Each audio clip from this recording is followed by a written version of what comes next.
InTheRingBoxing.com.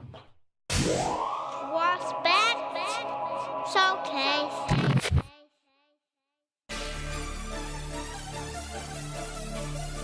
What's up, fight fans? Thanks for tuning in to another edition of the InTheRingBoxing.com Prospect Showcase. We have on the line with us today undefeated welterweight prospect Jared Robinson. Jared has a 5-0 record. He fights out of Sumter, South Carolina.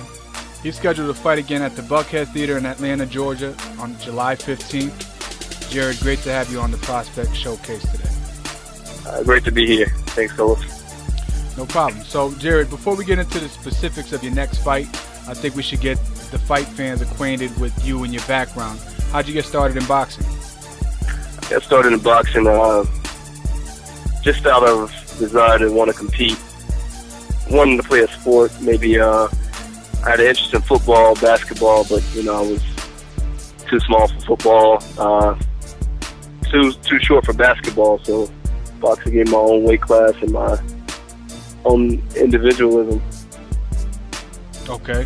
So what was your amateur career like? Did you get a lot of experience in the amateur rankings? I believe I did. I had 69 amateur fights. Went to 2 or 3 pals.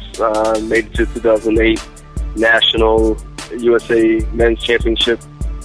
There I placed number 3, ranking me number 3 in the nation. And I think overall I had a good experience in the amateurs. All right. Jared, how would you describe your fighting style? I would say I'm a boxer puncher. I like to make the fight easy just by boxing, and at the same time, I like to slug, I like to bang, like to hit hard, so I would say a boxer puncher. Okay. Jared, who's your trainer, and where do you train out of? I train out of Charlotte, North Carolina at Dom Boxing and Fitness. Head trainer is James Presley. Okay, all right. So you fought 5 times. You knocked out your first 3 opponents, and the last 2 fights went to the scorecards. What was the experience like stepping into the ring as a pro the first time, and compare that to your 5th fight? I would say on my debut, I would say it was a lot of nerves. Kind of not knowing what to expect as far as how the punch is going to feel without the headgear on, and it just felt like a different atmosphere as far as everyone looking at you from a different position. No vest on, no headgear, and looking to see how you would show on the first show. So. Okay, and you definitely, I guess, took to it well, because so far you've been successful at it. You mentioned the difference in your approach with the anticipation of getting hit without the headgear. What is the difference in terms of how the effect of it? I mean, when you got the headgear on, for anyone who's never boxed at all, never laced them up, not even in amateur at all, how protective is the headgear? The headgear is pretty protective.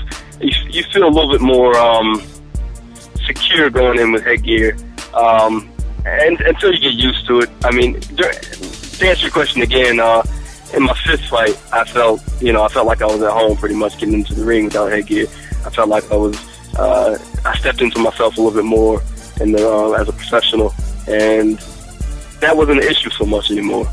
It was back to boxing, back to the sport I love. But no headgear, you can see more. You can see out of your peripheral vision. You have a better sense of what's going on in the ring. So. Okay, so July 15th at the Buckhead Theater in Atlanta, Georgia. You're going in for the sixth time. According to BoxRec, you're scheduled to fight, I don't know, man, I'm going to try to pronounce his name right, Dino Dumanjic. Correct. He's 4-1. Do you know anything at all about him? Just a little bit. I've seen a couple of clips on YouTube of his last few fights. Looked him up on BoxRec, of course. I saw where he fought Yordenis Ugas, Cuban Olympian. and he lost a decision to him. And that's pretty much it. That's all I really know. Okay.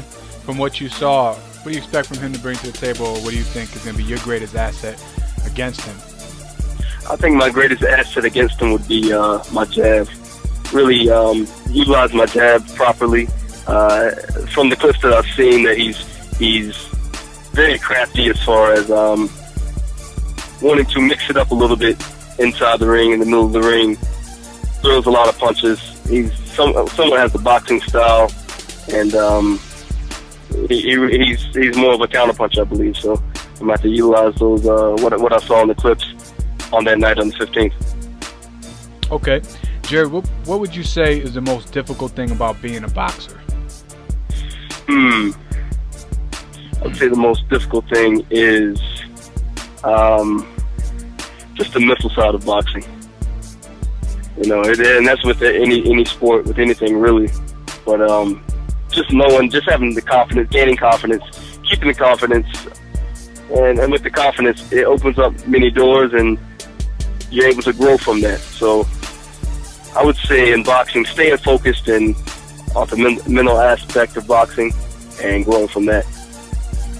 All right. Who are some of your favorite fighters coming up? Favorite fighters, I would say De La Hoya, Shane Mosley, of course Muhammad Ali.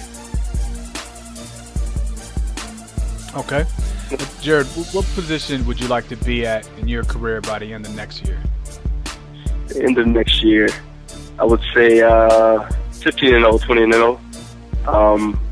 Wanting to compete for a few titles, some national titles, and put me in position pretty much for a world title. Okay, so you're going full speed ahead. You're trying to be really busy, and you sounds like you got like a 2-year plan going, and you ready to go. Definitely, that's the goal. All right, Jared, is there anything you'd like to say to boxing fans before we close out?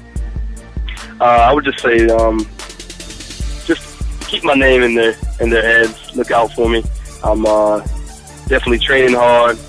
I have high expectations for myself, and yeah, it should be hearing about me in a couple of years.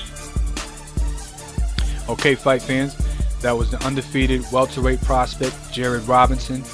Like he said, keep an eye out for him and these young fighters coming up in the game right now, because they are the future of boxing. Thanks for tuning in to the Prospect Showcase. Don't forget to go to InTheRingBoxing.com for all of your latest boxing news. My name is Carlos Cruz from InTheRingBoxing.com, telling you to stay cool and educate yourself. Peace.